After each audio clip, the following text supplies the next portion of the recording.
dhageeffadhu rabbii kee galatoonfadhu. Biyya tokko keessatti jaarsa umriin isaa waggaa 75 tokkotu ture. Guyyaa tokko dhukkubsatee gara mana yaalaa deeme sa'aatii 24 erga oksijiinii fudhatee booda manni yaalaa $500 isa gaafate.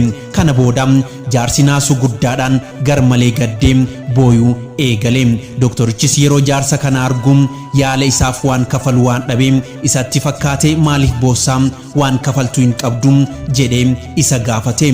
Jaarsichis akkas jedhee deebiseefi yoo barbaadde hammumaa siif kafaluu nan danda'a.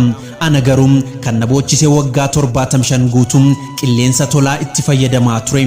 Amma garuu sa'aatii 24 keessatti $500 na kafalchiisuu keetiif baay'een gadde. Osoo rabbiin kiyya qilleensa ani waggaa 75 guutuu fudhataa ture hundumaaf kan na kaffalchiisu ta'e waggaa 75 guutuu maalan kaffala ture jedheeni imimmaan lakku yaase.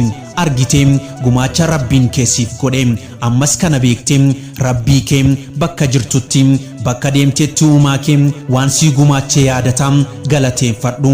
Egaa hordoftoota TikTokii koo wantoota barnoota namaaf ta'an gurra isin akka bu'anii fi gurbaa qaxalee keessan kana YouTube isaa subscribe gochuun TikTokii isaa ammoo follow tolchuun hin dagatinaa isiniin jecha yeroo gaarii qabaadhaa.